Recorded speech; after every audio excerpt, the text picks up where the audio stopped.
Assalamualaikum warahmatullahi wabarakatuh. Halo teman-teman, semoga dalam keadaan sehat selalu ya. Pada kesempatan kali ini kami dari kelompok 9 yang terdiri dari saya sendiri, Nadia Ulfa dengan NIM 2206256. Dan saya Masjidah Wiria dengan NIM 2206200053. Dan saya Nur Habibi Siregar dengan NIM 2206242. Dan pada kesempatan ini pula kita akan membahas teori yaitu Teori belajar sosial Albert Bandura. Sebelum kita masuk ke dalam teori belajar sosial, terlebih dahulu kita mengenal biografi Albert Bandura, di mana Albert Bandura lahir pada tanggal 4 Desember 1925 di Mundari, sebuah kota kecil di selatan Alberta, Kanada, dan meninggal pada tanggal 26 Juli 2021 dengan riwayat penyakit gagal jantung. Dia menerima gelar BA dalam psikologi dari University of British Columbia pada tahun 1949. Kemudian Albert kuliah di University of Iowa dan menerima gelar PhD pada tahun 1952. Bandura menjadi presiden APA pada tahun 1973 dan menerima penghargaan APA pada tahun 1980 untuk kontribusi ilmiah yang luar biasa. Selanjutnya ada struktur kepribadian menurut Albert Bandura. Nah, yang pertama ada sistem self, di mana sistem diri mengacu pada struktur kognitif yang mengontrol seperangkat mekanisme dan fungsi untuk memahami dan mengevaluasi, mengendalikan perilaku daripada elemen mental yang mengontrol perilaku. Pengaruh diri tidak terjadi secara otomatis atau otonom. Mengordinasikan perilaku, tetapi diri menjadi bagian dari sistem interaksi timbal balik. Yang selanjutnya itu ada regulasi diri. Istilah regulasi diri yang dimaksud adalah bahwa individu memiliki kapasitas memotivasi dirinya sendiri untuk menetapkan tujuan personalnya, merencanakan strategi sebagai evaluasi dan memodifikasi perilaku yang sedang berlangsung. Baik, yang ketiga itu ada efikasi diri, di mana efikasi diri ini akan dibagi menjadi beberapa poin. Yang pertama itu ada pengalaman performansi, di mana pengalaman performansi adalah prestasi yang pernah dicapai pada masa lalu. Yang kedua ada pengalaman vikarius, yaitu pengalaman vikarius diperoleh melalui model sosial. Selanjutnya ada persuasi sosial, di mana kondisi ini adalah rasa percaya kepada pemberi persuasi dan sifat realistis dari apa yang dipersuasikan. Poin yang keempat yaitu keadaan emosi, di mana keadaan emosi yang mengikuti suatu perilaku akan mempengaruhi efikasi di bidang kegiatan itu. Selanjutnya, efikasi diri sebagai prediktor tingkah laku. Menurut Bandura, sumber kontrol perilaku adalah hubungan timbal balik antara lingkungan perilaku dengan individu. Dan yang terakhir itu ada efikasi kolektif, di mana efikasi kolektif merupakan keyakinan eksternal yang mempengaruhinya, yang ada dalam masyarakat bahwa evaluasi tingkah laku dan penguatan usaha mereka secara bersama-sama dapat menghasilkan perubahan sosial tertentu. Selanjutnya saya akan melanjutkan pembahasan tentang dinamika kepribadian dan perkembangan. Bandura setuju bahwa penguatan adalah penyebab pembelajaran, tetapi orang juga dapat belajar dengan penguatan perwakilan, penguatan antisipasi, atau bahkan tanpa penguatan. Menurut Bandura, motivasi adalah konstruk kognitif yang mempunyai dua sumber.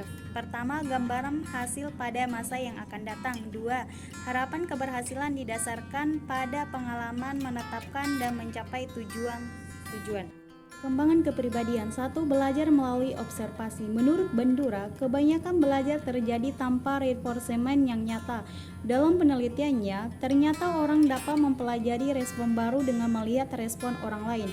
Melalui observasi, orang dapat memperoleh respon yang tidak terhingga banyaknya, yang mungkin diikuti dengan hubungan atau penguatan. 1. Peniruan.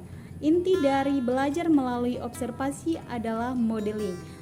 Peniruan atau meniru sesungguhnya tidak tepat untuk mengganti kata modeling, karena modeling bukan sekadar menirukan atau mengulangi apa yang dilakukan orang model atau orang lain, tetapi modeling melibatkan penambahan atau pengurangan tingkah laku yang teramati, menggeneralisir berbagai pengamatan sekaligus, melibatkan proses kognitif.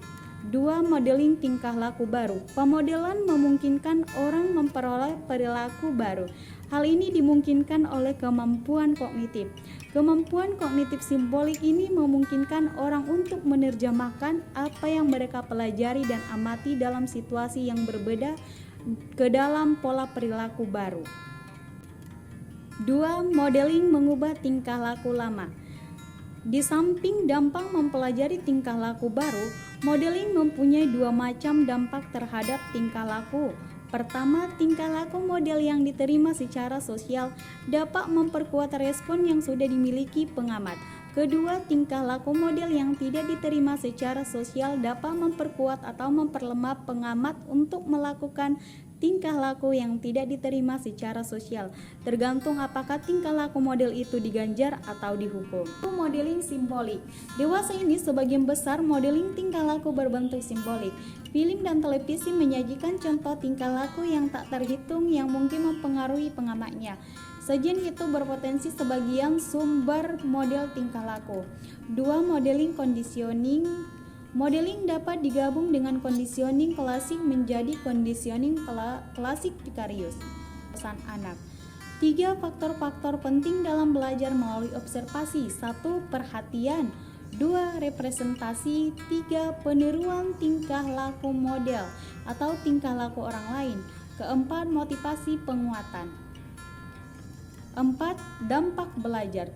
Konsekuensi dari suatu respon mempunyai 3 fungsi. Pertama, memberi informasi. 2. Memotivasi tingkah laku yang akan datang. Ketiga, penguat tingkah laku model. Selanjutnya, ada aplikasi dari teori Albert Bandura belajar sosial ini. Ada 3 macam reaksi dari teori tersebut. Yang pertama itu ada psikopatologi. Bandura sependapat dengan Eysenck dan Wolfe bahwa terapi tingkah laku dapat efektif mengurangi reaksi kecemasan. Tingkah laku patologis itu dipengaruhi oleh faktor kognitif, proses neurofisiologis, pengalaman masa lalu yang mendapat penguatan, dan nilai fasilitatif dari lingkungan.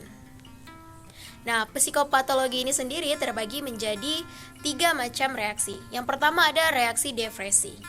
Standar pribadi dan penetapan tujuan yang terlalu rentan mengalami kegagalan biasanya akan berakibat pada orang yang mengalami depresi. Nah, teman-teman, reaksi depresi ini sendiri dialami orang-orang yang biasanya mengalami kegagalan yang rentan dalam kehidupannya. Nah, yang kedua itu ada fobia, di mana fobia ini sendiri merupakan perasaan takut yang sangat kuat dan mendalam sehingga berdampak buruk pada kehidupan sehari-harinya. Dan yang ketiga itu ada agresif. Dari penelitian dilakukan Bandura, observasi terhadap perilaku agresi akan menghasilkan respon peniruan yang berlebihan. Pengamat akan bertingkah laku lebih agresif dibanding dengan modelnya. Jadi teman-teman, agresif ini dapat diartikan sebagai perilaku ataupun tingkah laku yang berlebihan dari modelnya yang dilakukan oleh seorang individu atau pengamat dari tingkah laku tersebut. Nah, selanjutnya teori dari aplikasi ini ada psikoterapi. Secara umum, terapi yang dilakukan Bandura adalah terapi kognitif sosial. Ada 3 tingkatan keefektifan suatu treatment, yaitu yang pertama ada tingkat induksi. Perubahan treatment dikatakan efektif apabila dapat mengubah tingkah lakunya. Nah, yang kedua ada tingkat generalisasi. Tingkatannya lebih tinggi, memungkinkan terjadinya generalisasi. Nah, yang ketiga, teman-teman, ada pemeliharaan. Sering terjadi tingkah laku positif, hasil terapi berubah kembali menjadi tingkah laku yang negatif. Nah, teman-teman, selanjutnya yang ketiga dari teori aplikasi ini adalah metodologi. Penelitian Bandura banyak meneliti masalah dunia nyata dalam laboratorium seperti agresi, fobia, penyembuhan dari serangan jantung, perolehan kemampuan matematika pada anak. Microanalytic approach adalah hal yang dikembangkan oleh Bandura. Microanalytic approach adalah riset yang mementingkan asesmen yang detail sepanjang waktu untuk mencapai keselarasan antara persepsi diri dengan tingkah laku pada setiap tahap performansi tugas tersebut. Nah, sekian teori yang dapat kami sampaikan, kurang dan lebihnya kami mohon maaf. Dan teman-teman, jika ada pertanyaan mengenai teori atau pemaparan kami yang kurang jelas, teman-teman bisa langsung bertanya di kolom komentar dan insya Allah kami akan jawab sedemikian mungkin. Terima kasih.